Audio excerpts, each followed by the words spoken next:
Welcome back, everybody. Let's recap week 2 of the NFL. What a crappy game to start off the week. Tampa Bay at Carolina Panthers. Tampa Bay winning 20-14. It was such a crappy game. Really, Carolina deserved the L. I don't know what they were doing to start off the game. And Cam Newton doesn't look like he knows how to throw a football anymore. Well, let's move on. 49ers played the Cincinnati Bengals. This was just basically a rout. 49ers took this one 41-17. This game wasn't close at all. We both had San Francisco winning. I don't really think Cincinnati didn't really have a chance. Yeah. The game was over by the start. This next one here was a little bit of a surprising one. Right. Chargers at the Lions. Both picked Chargers in this one. I thought they would have had a little bit more offensive production. I think everybody thought they would have, but, you go into Ford Field and you lose 13-10. You lose to a really underperforming Lions team, and no one expects them to do anything this year. This should have been an easy win, and now you're already a game behind Kansas City, who doesn't look like they're stopping anytime soon. So yeah, real confusing game. And another confusing game, not exactly, but the Vikings at the Packers. I knew I should have picked Green Bay in this game because it's at Lambeau Field, and you don't pick against Rodgers at home. But, you think... I thought the Vikings were going to be a little bit better. Minnesota's defense should have played better. Yeah. Packers took this one 21-16. This next one, we got wrong again. Colts and Titans. We didn't do very well this week. We both picked the Titans, and Colts won 19-17, which was... No one really paid attention to this game because it was just a... It was pretty pathetic. Yeah. And then this next game was a slaughter, I guess you could call it. It wasn't unexpected. They were favored by a lot for a reason. Patriots at the Dolphins. Patriots blanked them 43-0. There's nothing much. There's nothing to say. Yeah. So. And then this next one, Bills at the Giants, kind of a crappy game again. Bills win 28-14. Yeah. The only reason I picked the Giants was because I would think they're at home, but then again, I didn't realize the Bills don't have to travel that far. Yeah. So it really was a home game for both teams. Yeah. The Giants are now switching to Daniel Jones. Yep. And Eli's done. For now, but yeah. Yeah, it just overall it didn't feel like a great week. No. Next up, we had Seahawks at the Steelers. Seahawks taking this one 28-26, but the big news is Ben Roethlisberger is done for the year. And that one's going to hurt. Yeah. But Mason Rudolph did look kind of promising. Right. To a point. But the defense needs to improve. If not, the Steelers are going to be in deep trouble. Seattle, good win. But they are now 2-0 with a point differential +3. And that's kind of sad. Yeah. Well, no, I guess Russell Wilson has to do a lot of stuff by himself. So. And then the next game wasn't really a shock.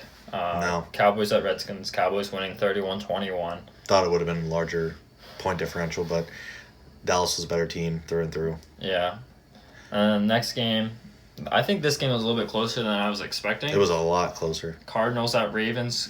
Ravens winning 23-17. I thought it was going to kind of be like 30-10 or something like that. Kyler Murray put up 17 points on a very, very good defense at their place. And, I don't think anybody saw that coming. But Baltimore won. Yeah. Nothing much to say. This next game was just brutal. Yep. I didn't bother changing channel to it. Jaguars and Texans. Texans went squeaking one out 13-12. Nothing really. This game was just bad. If you had any fantasy players in this game, I feel bad for you. Yeah, really.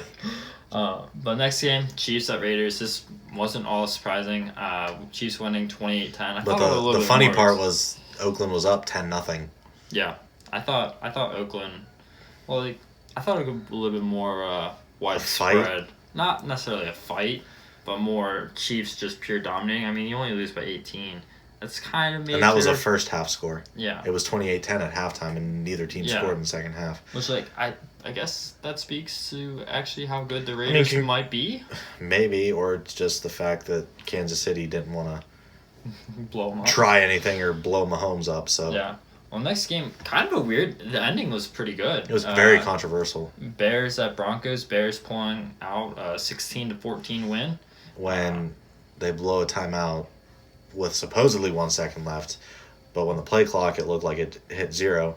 Yeah. But they got it to go on their way. way. You had the whole going for 2 points, not going for 2 points, and going for the extra kick at the end, having that being flagged, and then the Broncos actually making a 2-point conversion. The football gods went in Chicago's way because now they have a kicker. Well, the football gods are against the Saints. We knew that. The Saints and Rams. Rams winning this 27-9. Big news. This is Drew Brees is out until week indefinitely. Week 10 roughly, and then the whole Cam Jordan had a play was blown dead at the line of scrimmage pretty much, but the Saints got the ball when it should have been a touchdown. Yeah, they're just gonna have to beat the refs. I mean, it is what it is. And then a pretty decent game. I wouldn't say it was great for the entire game, but the fourth quarter was great in this next one. Eagles and the Falcons.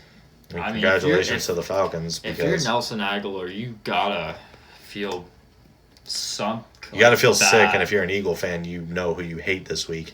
But I mean, it's 1 week. Yeah. You already won week 1. You drop a game here.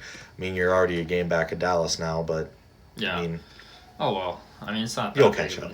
And then the next one, this one really wasn't too surprising to me. I mean, Browns at the Jets. Browns winning 23-3. Browns pretty much got a bye week here. The Jets were very dismantled, and that Odell catch though. Well, yeah, Odell played good, but there's one thought I'd like to say, and that's at the end of the game or near the end of the game, the camera showed Le'Veon Bell on the sidelines crying, so he could already be rethinking his decision.